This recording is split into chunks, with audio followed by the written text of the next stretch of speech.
What's up, bros? Welcome to another Brograph broadcast. I'm Dave. And I'm Matt. And Brograph is a show that is about motion graphics in the industry and owning your own business or working for people or doing taxes or working in Cinema 4D and After Effects. This is the best explanation you've ever had of it. Yeah? Yeah. Well, if you haven't been here before, that's what the show's about. And if you've been here before, welcome back. And we're doing a pre-holiday show. Yes, we're recording it a couple days earlier. So if something massive happens in the industry, it will not be on this episode. Yes, which it probably won't because most graphic designers are probably, celebrating 4 days early. by blowing up a part of it, as Apu says. Blowing up a part of it? What? Yeah. Oh, celebrate the independence of your country by I thought you blowing said up a small part of it. like Pooh Bear or something like that. I was like, I don't remember that in Pooh Bear. Yeah, so we're kind of doing the whole 4th of July thing too, and Dave is, not me. I'm still sure here. You're gonna do something. Aren't you gonna go see fireworks and junk? No, I'm probably gonna keep working because I like to work hard. You're not gonna take Gibbs to go see some fireworks? Maybe I will. Yeah, you will. I don't know. I never really plan stuff out. I just kind of let it happen. I'm real bad about that. So, this show's going to be a little bit short. We usually do maybe a 2-hour show, sometimes a 2.5-hour show. But we just wanted to still have something to put out there on, I guess it will go out on Monday. We didn't want to be like Tuesday. Serial, who's like, oh, we're going to switch to a bi-weekly podcast. I've done that before. Yeah. Tried going by and didn't like it. Yeah. Yeah, Urban Coffee was every other week for a while, and Yeah. so Well, it's funny. The podcast started out just being like, well, whenever we want to do it. And now it's a weekly thing. Of course. So let's talk about some motion graphics. Yay. Do you want to talk about... How's your week been? No, normally we talk about the week. How's your week been? Well, I mean, I've got stuff in here about the week, I guess. Oh, okay. Did you send me the notes? You didn't send me the notes. I didn't even send you the notes. I'm all confused about our stuff. It's a very relaxed episode today. Yeah. Because... And I apologize if you can hear the lawnmower outside. Normally we do this on a Sunday night. Today it's a Friday afternoon. So I don't normally have to worry about the lawnmower. So we're trying to get out of here. I'm going to Fort Lauderdale in a couple hours. So Dave's leaving on a jet plane. So anyway, to the show. Do you want to talk about the email that we got last week? It was asking stuff about Octane. Some really in-depth stuff, actually, because this is from somebody who, I guess, tried Octane and didn't like it. Well, yeah, I think they emailed me, and here's the great thing about us. We're awesome about this. I'm literally laying in bed. It's 1 o'clock in the morning, and I believe this person emailing us was from Russia. And so, I'm like, sure, yeah, all right, let's answer this email. Why not? Let's stay up for another half hour. Just answer emails. That's funny. But he had a question about Octane, and it just wasn't looking realistic and it was crashing on him. And so with the crashing, my initial first question was, how many polygons do you have in your scene? And so he's like, it's always how many polygons, and are you using direct lighting or path tracing? Those are almost always my big 3 questions. Right. He said he was using path tracing and he had 17 million polygons. Yeah, that's a lot of polys. Yeah. So I was like, well, you're going to have to optimize it and bring it down to 2 million polygons or something at the most. Well, you could even go 4 or 5. It's going to take a little longer to power up, but I mean, it's to the limit of what your VRAM can handle. Yeah. In Octane, which is it 6? Oh, it's 6 gigabytes. Yes, 6 gigs. I don't know. I mean, the 980 Ti's that we're running is 6 gigs, right? Yeah, but there was some sort of ceiling in Octane, and I don't know if that changed in version 3 or not. Oh, I have no idea. I remember hearing a rumor about that, but at some point, I believe it couldn't go any more than 4 or 6 or something. Yeah. And So that's kind of where your poly limit's at, just whatever the card's going to be able to handle with Octane. I actually ran into the poly limit like quite a bit today, or not today, but this past week. I was doing a commercial intro or whatever, commercial for a like backyard refurbishment or, renewal place. And so they added this water feature. And I think I've talked about this spot like for like 3 weeks now. Yeah. But, building this rock, and then they had this waterfall, and I was originally using X particles, and then I moved to Real Flow once we got it last week.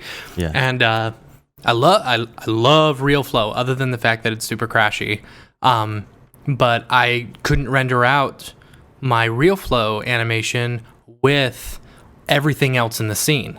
So I was having to render multiple passes of everything. Like I'd render the rock and the water and the pool. That's it. And then I'd render everything else and then just have to composite it on top of each other. How many polys did you have in the scene with everything? I don't know. See, it's weird. Like I would check. I don't know if the poly count on Octane is correct, because it's tries technically, right. And here's the thing, I also had grass in there, and so I don't know if it calculates it immediately. So you've got water, like low res water still, but like water and then grass and then everything else in the scene. It was a pretty heavy scene. Was the window saying a number? What was it was saying like 2 million, 2.14 million or something like that. But I think that's before the grass and before the water. I don't know how it works out, Right. I don't know if the grass, that's a good question. I don't know if the grass is counted or not. I don't think the grass is. Because I tried to make the grass like really low, like segments or whatever, like 4 segments or 3 segments, but it was crashing. It would get done with 1 frame and then crash out on me. And you were using Alembic as well, is that right? No, that was just rendering straight with Real Flow. Straight Real Flow, yeah.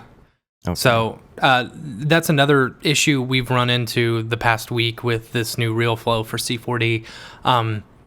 If it gets super crashy on you before you're going out to Octane or something, once you cache, and there's another issue with the caching, once you can actually cache your stuff, take that whole scene or, temporarily delete everything in your scene except for that, and then export it out to an Alembic file.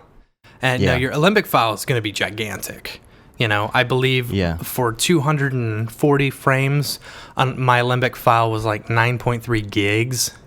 The one thing I noticed about that, though, is if you're trying to scroll through an animated Alembic file and use Octane at the same time, your viewport's going to get really laggy really quick. Yeah, because that doesn't surprise me. The frames are loading in those giant poly count, frames. And I believe they work kind of like a VDB would. You have a VDB of a cloud and you go into another program and you change your cloud and it updates in Cinema.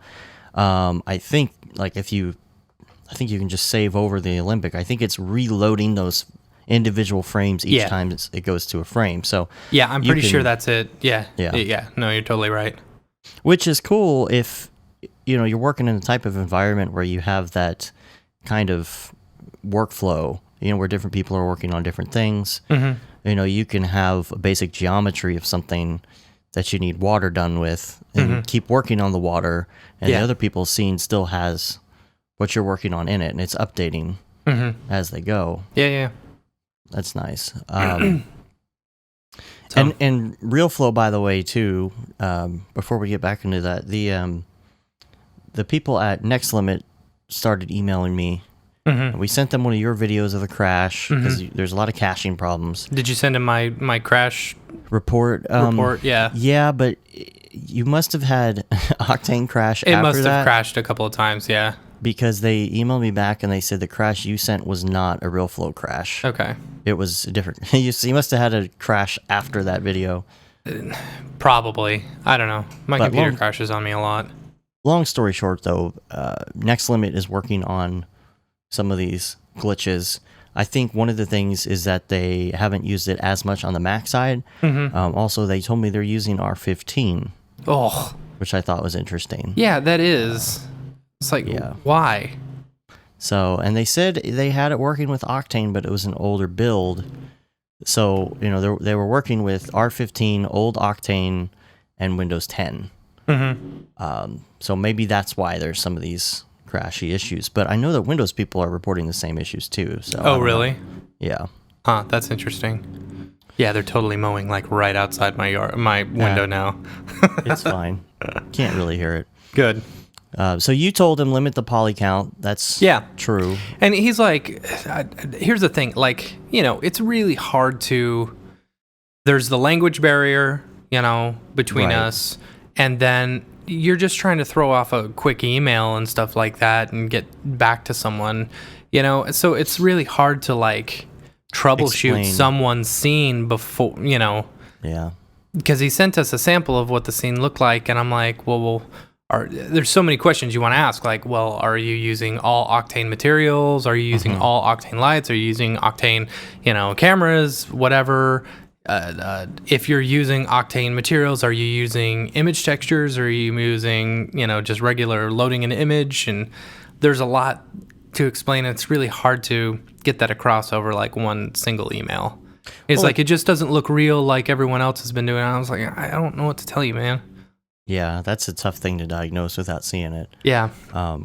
He said that he had a constant crash after each render, which I don't know. That's the poly count. I guarantee you that's the poly count. Yeah, because true. That's exactly what was happening to me with this project the last week. It's like, if your poly count is too high, it's just like, nope, sorry, I don't want to do this. Well, and noise.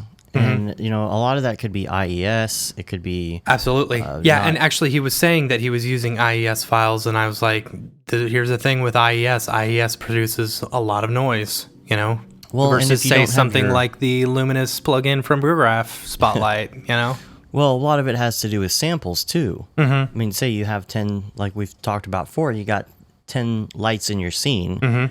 And even if they're behind the camera or way off somewhere else, those samples are counted. So let's say you're rendering at something relatively low in direct lighting, 1,000 samples, and you have 10 lights. Well, you could give each one of those 10 samples, and they would all be even. But what if 9 of those lights are behind the camera and not where your camera's pointed? Right. Well, then only 10 samples are going into this whole area. Or I'm sorry, only... It's divided by 10, so you 10 samples are being samples in the area that you can see. 100 samples. Oh, whatever. Because you have 10 lights, so we're dividing 1,000 by the 10 lights, and so it's the ratio. So it's possible that he had it like that too. He had too much IES. He had samples weird. The ratio's different. Noise can come from bump mapping. The photoreal thing. Too, like the whole cheap plastic thing. Yeah. There's so much subtle stuff you have to do. If you put in, I don't know, just a diffuse and you put it in your scene and maybe you turn on glossy, it is going to look kind of plasticky. Yeah. And I think a lot of people, like, moving over from standard renderer or even V-Ray or one of these other ones over to Octane, you get in this mode of don't use displacement, don't use, blurry reflections and stuff like that, or, try and limit it as much as possible so that it doesn't bring up your render time. And like, that's the thing with Octane, you don't have to worry about that. And I don't think that's sometimes hard to get your head around.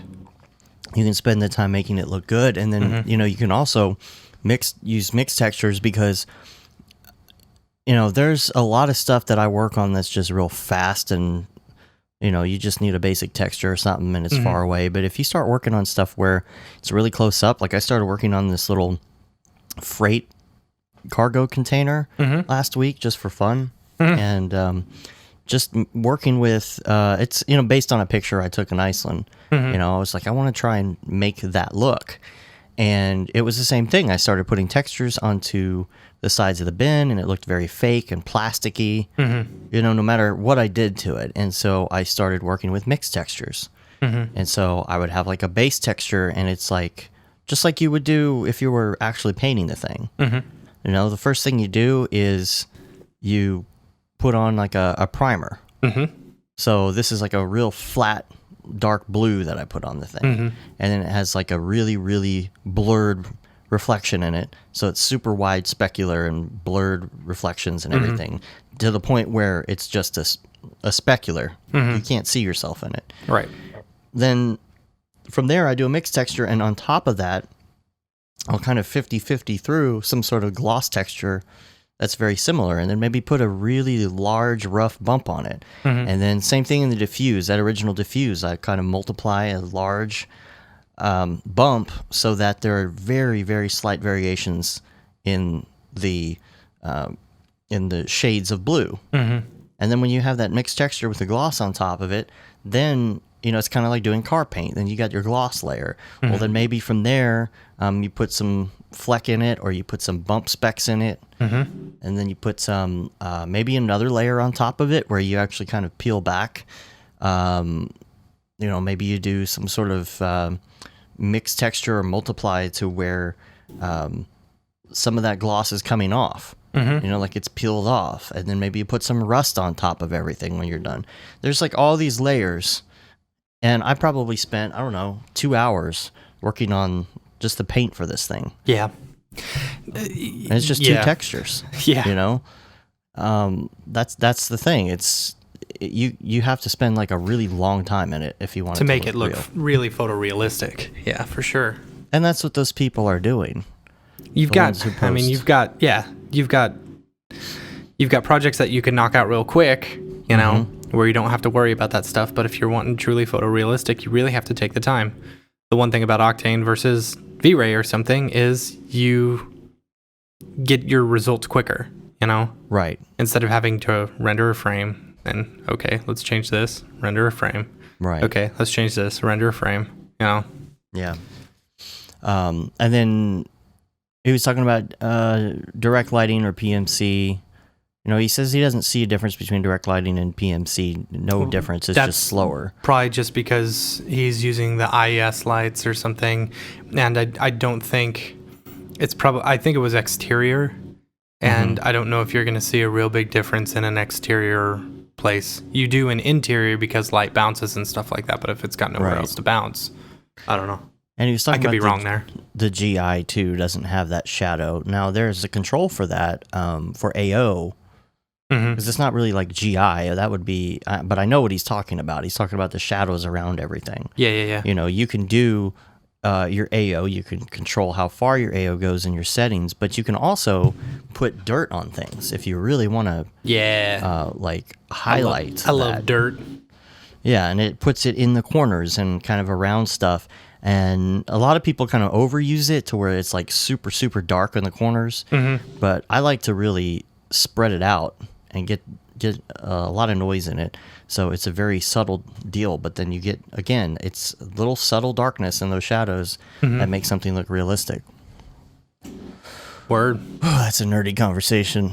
Right off the bat, too. Man. Yeah, we're mixing it up this week, folks. So... Man, I feel like I didn't do anything this week. Like, I feel the same way. I feel like I did not accomplish anything.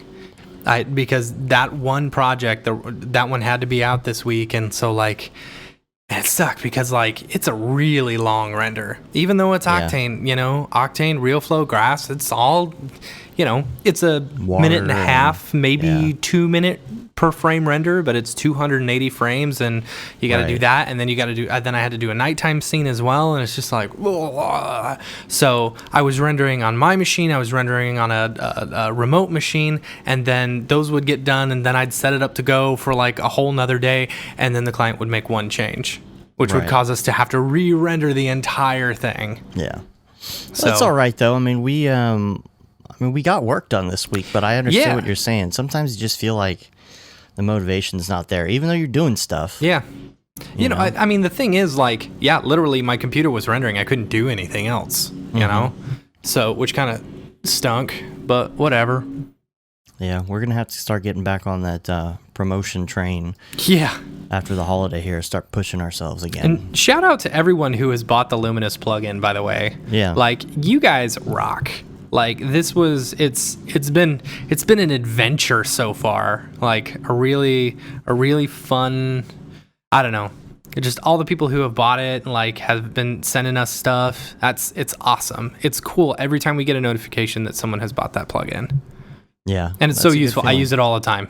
Me too. Everything I do, Quick Sky. Throw Quick Sky in there. Quick Sky. I even use the Quick Sky for almost all my rendering too, because it's just easy. That's cool.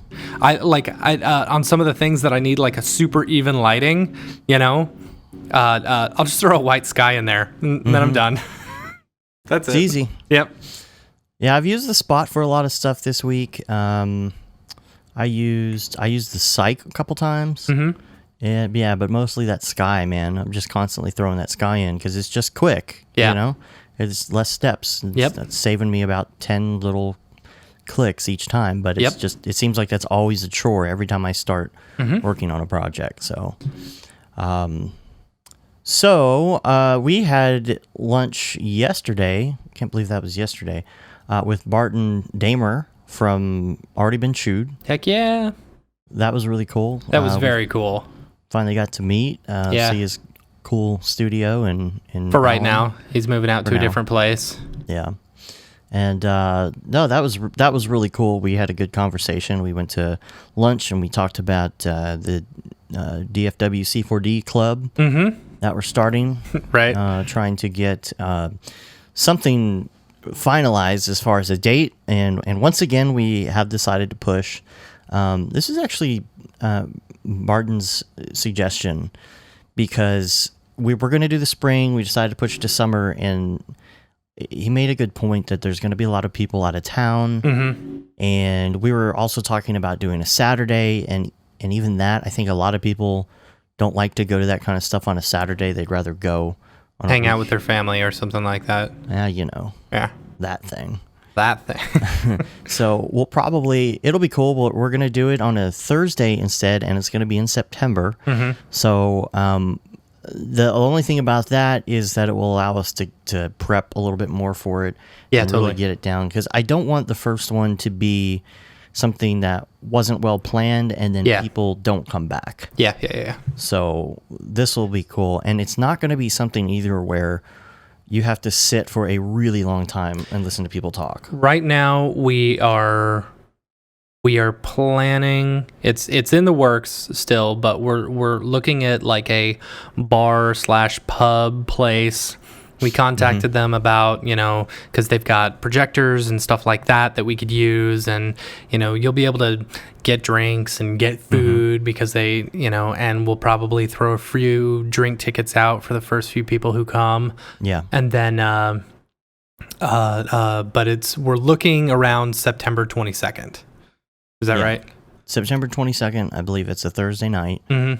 And we're going to have tentatively, I think we're going to have 4 people speak. Yeah, they'll be short, like 15-minute talks or something. Yeah. And we may bring up one of our Monster Macs to kind of show people, what we did. Yeah. To build it. We're going to show that, and then we'll probably show the behind-the-scenes video for the holiday card from last year. And on top of that, possibly Lance and Joe might say a couple things about it. Totally. What else? We're going to have, what was the other thing? Oh, we're going to have somebody from Corona Render. Yeah. Come and present. That's cool. And then, of course, Barton's going to speak about business stuff. Which is cool. Which should be interesting. I like talking business. Yeah. Business is my favorite. I'd rather, go out and I think I'm a salesman at heart. Well, that's kind of what we were talking about yesterday, and we won't go too much into our conversation because I think a lot of it will be good to save for the actual DFW C4D. We are going to record it. Yeah. And release each segment as like a short Brograph talk video. Yep. So if all you people in France or Germany, shout out to you guys. You'll be able to see it. But we recommend anybody that could possibly make it to Dallas for a night and go back, make the trek out. We already have the list, dfwc4d.com. You can sign up to get info about it, which is cool. You won't miss when the dates are and what all the information is, and when things are getting finalized, we'll be sending out more emails telling everybody what we're doing. Yeah, we will be spamming you like crazy. No. But we will keep you updated No. because I know if like some people might be interested and they're like, well, I haven't heard anything about this and I don't know all the details. If you're on this list, you will know all the details. So get on that. And I think the stuff Barton's going to talk about is stuff like we were talking about yesterday, because we were sitting there and eating lunch and talking about the different phases of your business. And we were talking about the fact that you and I went through that phase 1 scary thing of just jumping off and starting. That's super scary. Right. But then there's other phases that come into play. Like It feels like phase somebody. 1 took forever. Yeah. And it like did. now we're jumping to phase 2, like, pretty quick. pretty quick. Yeah. It's, hiring somebody, it's that next step. And he's, of course, employed people for a while and has people working there. And when you get into that phase, there's a lot more risk. There's a lot more stress. Yeah. It's not just you or you and a business partner. Like it's somebody else's life you're messing with. Yeah, totally. So I think that's something he could talk about because we had questions too, because we're in the phase before that. I feel and like we want to get to we that took him phase. to lunch and just like bombarded him with business questions. I don't think so. It's the thing is that we're interested because he's successful at it. Yeah. It's And- cool to see. And not only is he successful, the stuff that they're pumping out is beautiful. Oh, yeah, of course. Like, absolutely. Like, I feel privileged that they're in the same city that we live in, Yeah, and it's cool to know people, and that was what we were talking about yesterday too, is the fact that, like Chicago has a lot of Cinema 4D people, Yeah. and motion graphics people, and so they have like these cool get-togethers, and we want to do that for Dallas. We know people are out there. Which we are officially going to. The half res. That too, September yes. 14th. Yeah, Yeah. we officially bought our plane tickets. We have yet to get our hotel. Yeah, we'll figure it out. Man, the hotel is going to be more expensive than the plane tickets. Probably. Anyway, Yeah. but yeah, we got our tickets, so we'll be there, which will be fun. So yeah, we'll keep everybody updated on that, and probably post full itinerary in the next couple weeks. So. Word. All right, what else do we have to talk about here? Cinema 4D Depot. Have you heard of them? No. It's like, I don't know if it's all free content or just some free content, but this is the free Mars digital model and texture maps, 32K texture maps. I saw that, I want to say. Where did I see that? Did you post that on Facebook? Or No, maybe it you was liked it on Facebook. it was an ad on Facebook actually. Oh, really? Yeah. That's weird. That's pretty cool. Yeah, it's really, really high res stuff. So, and there's a model of the Curiosity rover as well. So, Cool. So you can make your own sand penises like it did. Yeah, that's what it looks like at the beginning, doesn't it? And then we got, I'm just going down the list of links here. We've got, what is this? Yes, Wonders Within, a film by Mad Microbe. Wonders Within? Yeah, you sent me this. It's I did? What is it? yeah, you sent me the link. It's like these microbes and just like Oh, yeah. Yeah, I'm the best. I red got blood the best cells links. and all that. Yeah, but a lot of people are into medical animation and stuff like this. This For sure. is really up there. Yeah. I mean, if you want to see some ridiculous looking medical animation, I don't even know what it was made in. Could be Octane, but it doesn't quite look like Octane to me. Yeah. I don't know. Parts of it do. I would, if I were to guess, I would say this is Arnold. You think so? I think so. I still want to learn Arnold. Yeah, we should look it up and find out. But that's a good link. Then I got another one here. If it'll load. I didn't even mark what any of this stuff was. I just started pasting it this week. Oh, yes. Somebody posted this on the Reddit Cinema 4D subreddit. Mm-hmm. It's called Shell. for mature audiences only, just because it's fairly graphic. Oh. This guy made this video, I guess, to kind of cope with, I think, his father passing away. Yeah. From cancer. Yeah, that's pretty hardcore. Yeah, man, this video, some of it I can't tell, like if the woman is all CG or if... I think she is, I want to I can't say. get it to load right now. It's not moving very fast, but... so very pretty. Yeah, I would recommend checking that one out. And the people who make the plugin Dem Earth came out with a new plugin. Oh, really? And it's kind of a point cloud thing. So you can take information from LiDAR and just create geometry out of the point clouds. Neat. Haven't looked too much into it yet, but it could be really cool. I'm kind of interested in LiDAR. Yeah. Is that the 3D scanning stuff? Yeah, and it's kind of like the results that you get when you use, what is it called? Pix 4D, the software for the drone that does photogrammetry. Oh, right. Yeah. So, you get those kind of point clouds, but I'm really interested in like how you could use LiDAR, and even if you're using it just to set up a scene, or recreate a scene and make it look fairly similar. I don't know how hard it is to get into that, if it's expensive, and if there's certain gear that's fairly plug and play, or if it's all really difficult to use. So if anybody has any information about that out there, let us know, because that's something that could be really fun, and it could really be some cool stuff to do in VFX too. Yeah, absolutely. As far as measurements and stuff. I want a 3D scanner. That would be awesome. We played around with one of those at one of my old jobs, and they're just so expensive, you know, for the really good ones. Well, photogrammetry might replace that pretty soon. Yeah? Maybe combined with LiDAR or something. I don't know. I got this email this week too, and I just wanted to talk about it because it's one of those emails that I bet everybody gets. Yeah. Somebody asked how much. What did he say initially? I'm not going to talk about it all in detail, but he was essentially asking. Basically, he said write screenplays. He's got a screenplay. It's won some awards, and he wants to know how much it would cost to produce it. Right. He just wanted to know if we could produce something like that. And when somebody sends me something like that, I'm like, of course we can.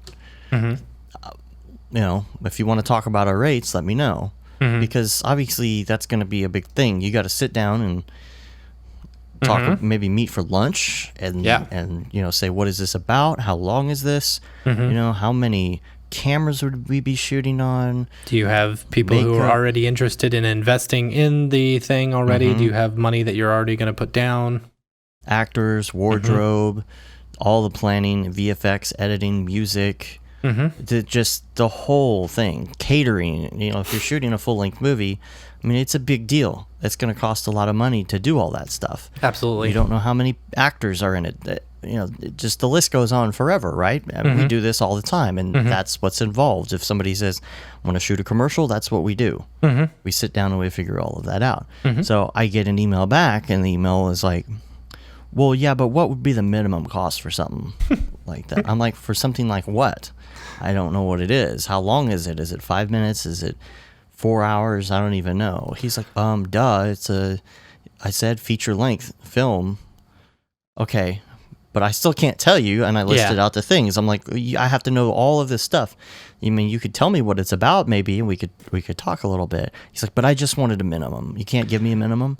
$5 to $500 million. Right. And I didn't know what else to say. Finally, he got some links to the website, which I thought he already had, and he's like, oh, well, it says right here on your site. That's all I wanted to know.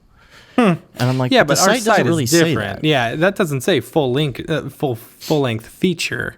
Exactly. That's like, explainer video. Right, explainer video, or 1 day editing rate or something. It's like you really just wanted a number of some sort, but that number is nothing. What you see on the site has nothing to do with what you wrote at all. Yeah. And it's funny because I bet you everybody at one time or another gets these kind of emails. Yeah. EJ posted a tweet about that like a few weeks ago. He said he got an email like that, and it was like $50 to $50,000. You know, Right. How are you I supposed to remember quote that? Right. It's compared to anything else. In fact, I think there's a video about this somewhere on the internet where people are. I think this was like a College Humor video or something about the way that people try and negotiate with artists or videographers as opposed to if they did it with anybody else. You know, like a plumber or somebody else. You know, how about you do the plumbing work, and if I like it, Right. then I'll pay you. Did you see the thing that Motionographer posted? It was the MK12 pitch thing. I don't know. I think you read this, but so basically, you know, if you're in this industry, you know MK12. MK12 is like one of the best, in my opinion. You know, and it's like it was an email from, let's see, Ben Radatz. I'm probably saying his name all wrong, but he was approached to pitch for a job for a big name company. He had to pitch in order to be able to pitch. You know, so you had to go through 2 rounds of pitching and blah blah blah, and like he basically, you know, kind of went off on them and said, this is ridiculous. I shouldn't have to pitch and do a whole bunch of free work that you can then use, you know, even if you don't choose me, just so I can pitch again. Right. It's a really interesting read. I'm going to have Dave put in the notes. Yeah. So, but yeah, that one happened like about a week ago or a week or 2 ago, and I didn't like see that. That's pretty good. Everyone within our industry on Twitter was blowing it up. Like, yeah, it's crazy. It's a really good read. It's, you know, you don't have, the plumber doesn't come up to the door and you say, how much to fix my plumbing? Well, what's wrong with it? Well, just give me a number and then we'll talk about it. Yeah. Well, what's your minimum number? He's like, well, here's my hourly rate. Yeah, but what is the minimum it would take to fix my plumbing? What's wrong with it? Well, we'll talk about that later. Just give me the number. Right. You know, it's the same exact thing. And I don't understand why it's so hard for intelligent people even to understand that. Here's the thing, because it's like if everyone knew how to, say, in order to, everyone knows how to turn on a faucet, right? Mm-hmm. Just like everyone knows how to shoot a video on their phone or something, right? Right. So everyone assumes, if everyone who could turn on a faucet assumed that they were a plumber, you know, you would think that plumbing didn't cost anything. Right. But because everyone can shoot a stupid video on their phone and upload it to YouTube, they all think that they are, you know, filmmakers. Of course. And so they don't think, they see the cost of me shooting something on my phone and uploading it to YouTube as a cost of 0 for them. Therefore, it should be a cost of 0 for everyone else within the industry. Mm-hmm. And it sucks because, like, not only do you have, you know, this guy who emailed us, but also you have big name companies who are like, oh, well, we can just shoot it on our, you know, on our Flip stuff or on our iPhones or something, and then just edit it together in iMovie on our phone, and it's free for us, you know? Yeah. So it degrades the value of what we do. I don't know. True. And that's what happened with the music industry. Yeah. As well. Everybody's got GarageBand. Yeah. Everybody's a producer now. Mm-hmm. I'm a producer. So, yep.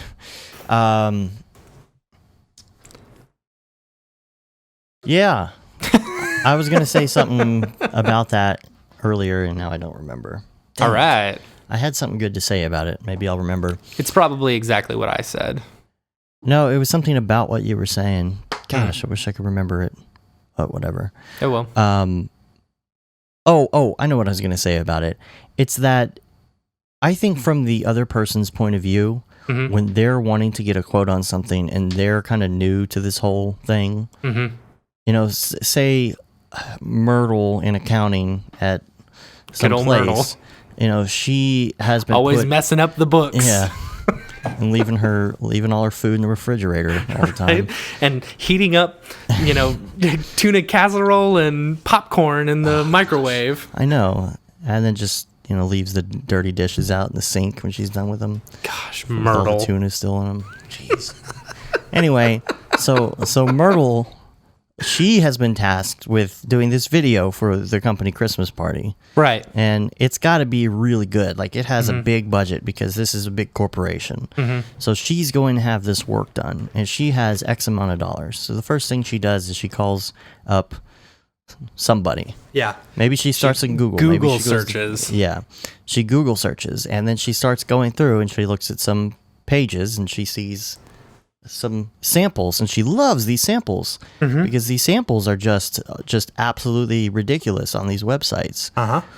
Well, this is because the people that list them put their best work forward, their most expensive work forward, probably as well. And so she looks at that and thinks that's what they're going to deliver. And I want to know how much mine is going to cost. So she calls up and asks the question, and then the first thing the person on the other line says is, essentially, not in these words, but essentially, well, how much money you got? Yeah. Right? Because it's like to the end user, to the customer, whatever you want to call them, to them it feels like they're saying, well, how much money do you have just to give me? And that's how much it costs. Right. When they're really saying, how much money are you willing to spend? And I can tell you how good it's going to be. Yeah. And that's kind of the disconnect. I had a guy within the industry email me one time saying, hey, I'm looking to do a video, blah, blah, blah, blah, blah. And I said, sure, what's the budget? And he went off on me for asking that question. Right. And so him and I just, we went back and forth on email. And I, anyway. And the thing is, you figure that these people, like the guy who emailed me, he's emailing other people. He even said, okay, well, I'll check out your competitors and compare it to what you are offering. I'm like, all right, dude. He wanted IMDb credits and all this stuff. I'm like, dude, anybody can put in IMDb credits to something. Like, just look at the work. So just look at the work. That's really what it's about. You can take it or leave it. And that's the thing. The people who want to argue with you because you ask the right questions, you don't want those people as a customer anyway, because it's just going to be a pain all the way down. Yep. They're going to think that because the people that don't want to tell you the budget, they're going to think that because they're paying you money, they can get as much as they need done for that amount of money. That's the type of person it is. So they only want to spend $1,000 and you can only work a day on it because of that. Well, you're going to do what you consider a day's worth of work. They're going to expect what they consider a masterpiece. It's a total disconnect. People just, I guess, will never understand that. Yeah. Read that article about MK12. It's good. It's real good. Yeah. So, what else you got, Dave? Well, and I can never make everybody happy. I think I was talking about that email last week about doing the chapter things, and I think I upset him about that. So I apologize. I was just trying to explain the reason that I couldn't. And on email number 3, I was like, man, I don't know what to tell you. I just,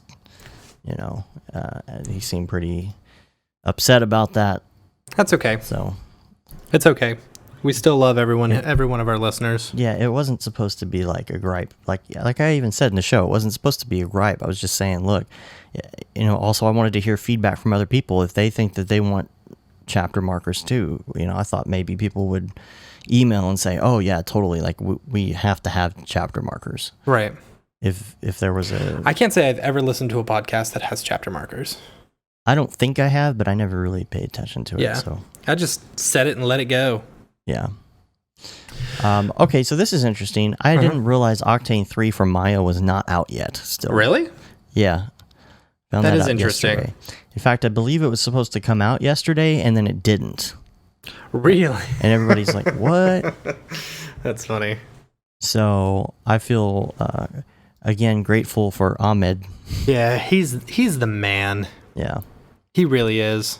Like, it's so nice being able to get answers or our questions answered like immediately. Yeah. And Nick Campbell on Grayscale Gorilla, he did an interview for lynda.com. I don't quite understand this. So you can only... There's no link for it, like, outside You mean link. for Microsoft? Right, for Microsoft. Okay, it's a Grayscale Gorilla link.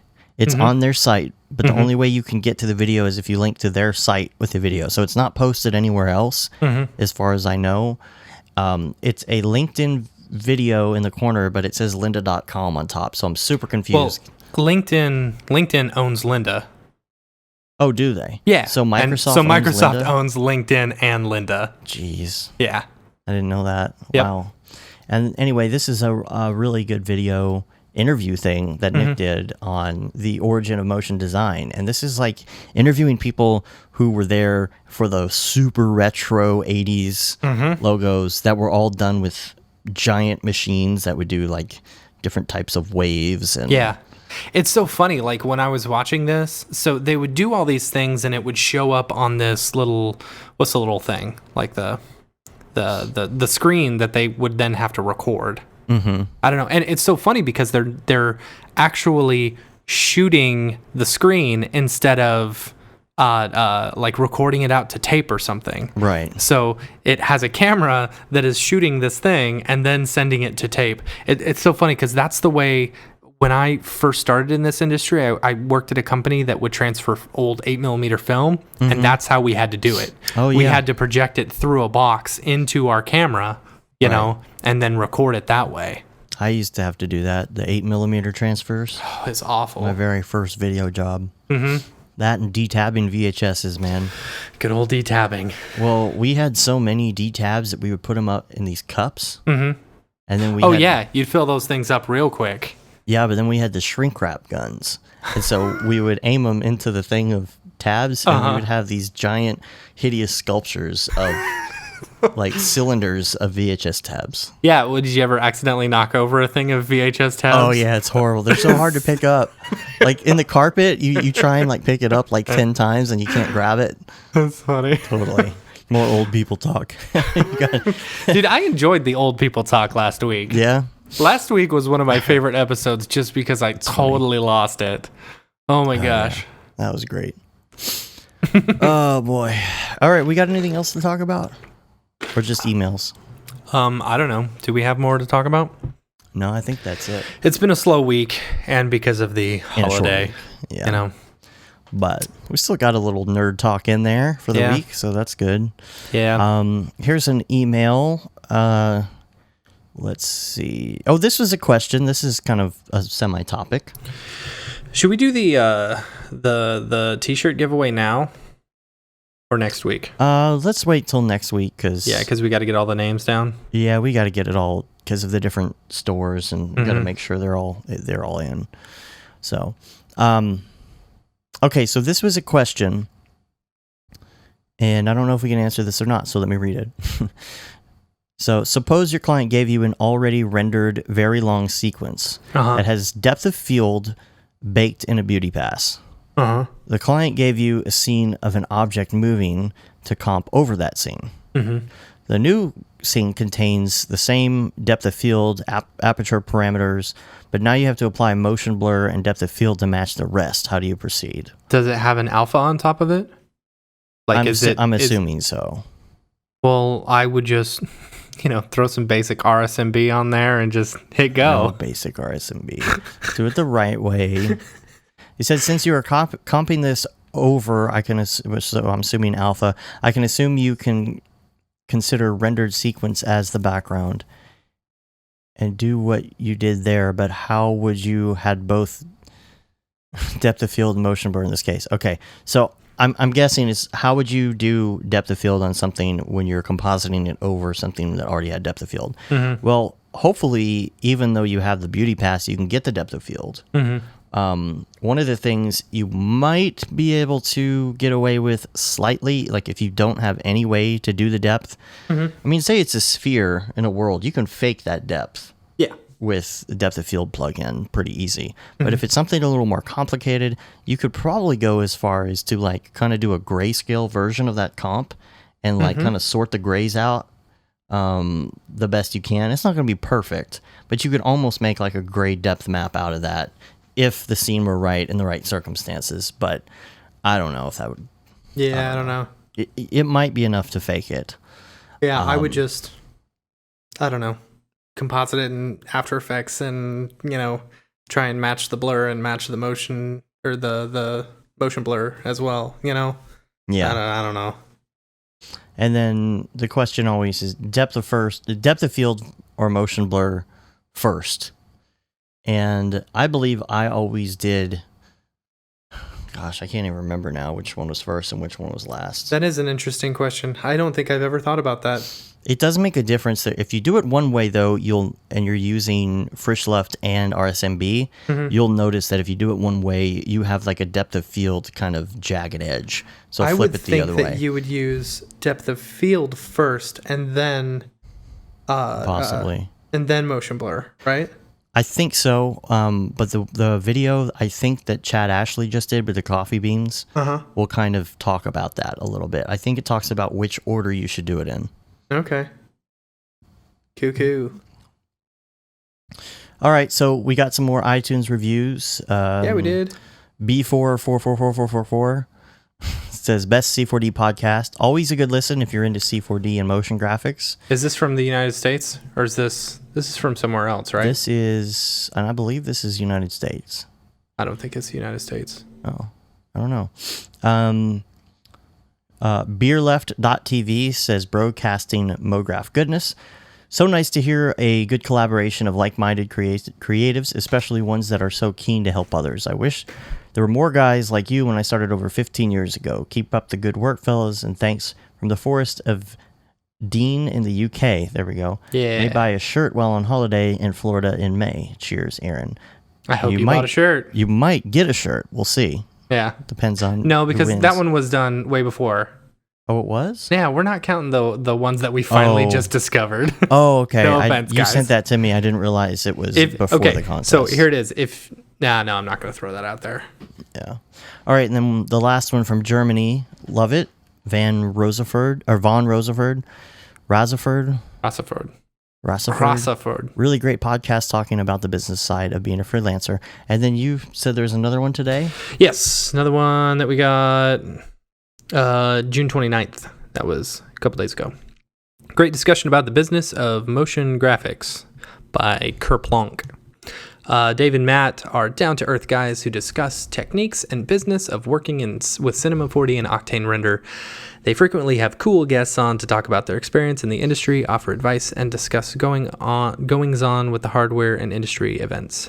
Though these episodes are very lengthy, which is perfect, except for this week, which is perfect to listen to while doing a long session of creative work. This is an easy subscribe if you're interested in diving deep into the world of motion graphics. That's cool. Well, we got almost an hour in. By the way, on iTunes... didn't you get the email from iTunes or something like that?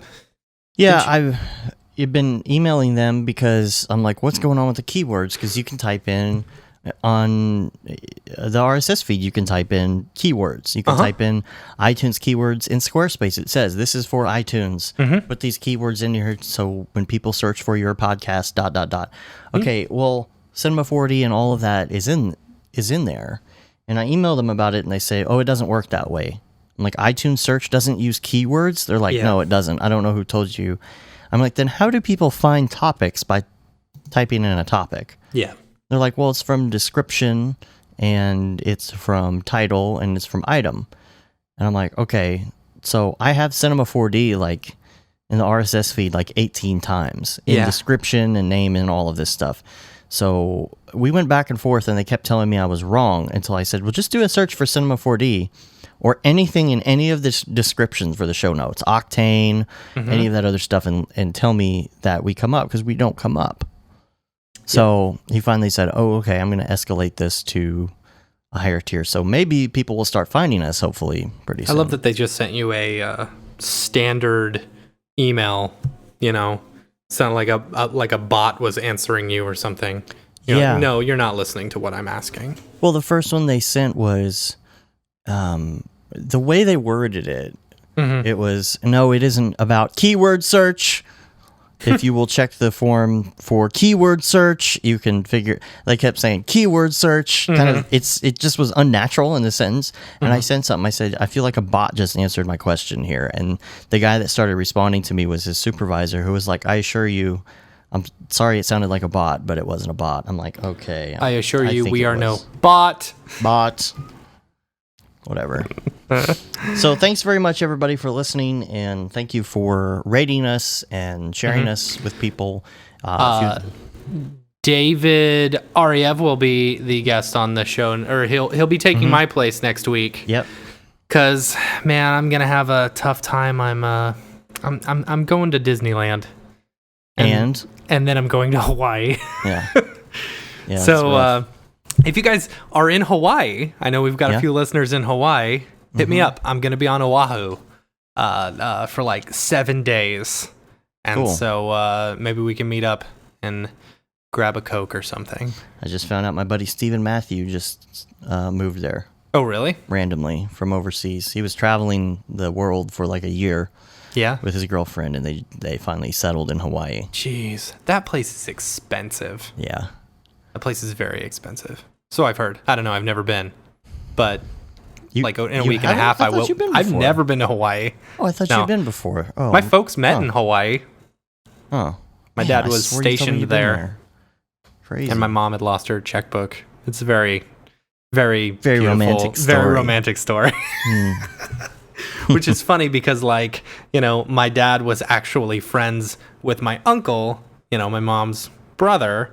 They were like best friends, and they didn't know that. And oh, that's funny. It's a very lovely story. I have a similar story like that. And then, like, a few years later, I was born, and the world was graced with my presence. Yeah, dude. I bought a Breaking Bad action. Oh, this is one thing I wanted to talk about. So okay. I hope people haven't turned it off. Right. So I watched Jurassic Park last night. Like Which the one? First Jurassic Park. Yeah. And I realized how much I love that movie versus like, Jurassic World. Did you see Jurassic World? Yeah, I saw it with you. We did see it together? Yeah. Oh, okay, never mind. And we sat there talking about how bad it was. I mean, it just like Jurassic World was okay. It was beautiful, beautiful 3D and blah blah blah. But there's been something missing, I think, in every Jurassic Park movie since the first one. And I didn't get it because when I saw Jurassic Park, I was like young, you know. I saw it for the monsters and like the adventure and stuff. But what I realized watching it now as like an adult, it's like there was this whole thing of you shouldn't be doing this, like this whole philosophical idea behind it, that they really portrayed in this movie versus like all the new Jurassic Park movies, which is just like, oh, we gotta go rescue someone. Which there's still the rescue in the it's like the new movies, all the new Jurassic Parks from 2 to 4, and now they're making Jurassic Universe or something. I don't know. Space dinosaurs Reboot right. something. So like all of them are all about we need to rescue, which that was a part of the initial Jurassic Park, yes, but that wasn't the main story. The main story in all the rest of them has we need to rescue. Right. This one was like, you shouldn't be doing this. It could go wrong. Oh, crap. Look, it went wrong. We were right. And at the beginning of every single one, they're like, there's no way that this fence is going to be penetrated. Right. We didn't learn from the 3 other movies. Yeah. Anyway. So, and well, probably not this Monday, but we joined the motion graphics Mario Kart. Yeah. Deal. If you guys play Mario Kart, every Monday, the Motion Design Slack channel does it's 9 p.m. Eastern time. They do a Mario Kart like competition and stuff. Yeah. So Dave just bought his Wii U. Yeah, I'm really bad at Mario Kart so far, but that's all right, dude. Like I'm pretty good at Mario Kart, but I still got my butt whooped by all those guys. I'm figuring it out. So, but yeah, it's fun. We had a whole bunch of people on there, and it's cool. Like, I think they normally get on Skype, but this last time Nintendo was doing upgrades or something like that. So it's so funny because we'll all be racing and then the Slack channel would be completely silent. And then as soon as it's over, everyone's like, oh, that was so awesome. It's pretty cool. Nice. So if you're interested in playing Mario Kart, go to the Motion Design Slack channel and join it. And then you'll see the Mario Kart 3D stuff, which is pretty cool. And you can say you've been there, done that, got the t-shirt with the no Brograph, no MoGraph tee. You can get that on our website or Amazon. Or 2-day shipping, I believe. If you are an Octane for C4D user and you want to try our new plugin, or you want to buy our new plugin, or see what it's about, you can check out brograph.com/luminous. Check out that dfwc4d.com as well. Totally. Sign up if you're going to be in Texas in September. Yeah. Or if you just want to fly here. Yeah, come on out. Yeah. We're on Facebook, Twitter, Instagram, and of course, YouTube and brograph.com. And that's about it. Matt, we'll see you in like 3 weeks. Yeah. I don't know. It's going to be a long time. 3 weeks from now. I'll be sending tweets on the Brograph one of my adventures in Hawaii. Coolio. Oh, no, I'm going to take pictures of me in the Brograph shirt all over Hawaii and Disneyland. And nice. Yeah. I was going to do that in Iceland and I forgot. You should have. Yeah. Oh, well. Oh, well. All right. Until next time, I'm Dave. And I'm Matt. Have a good one. Later, bros.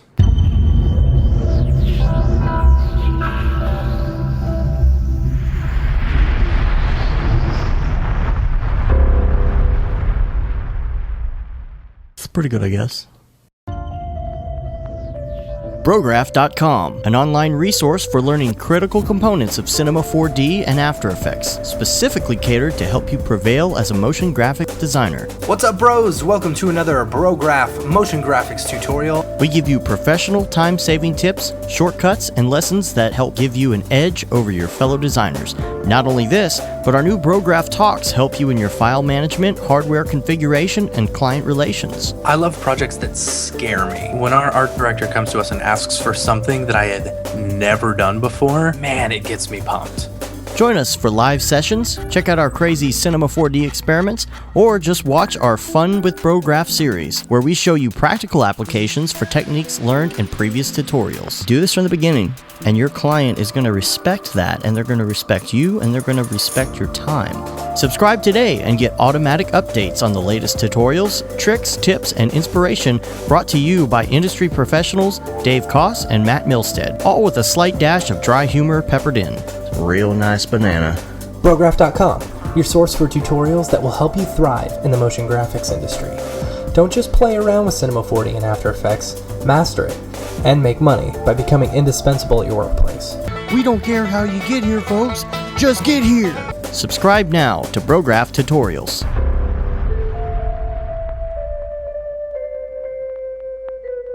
It's pretty good, I guess.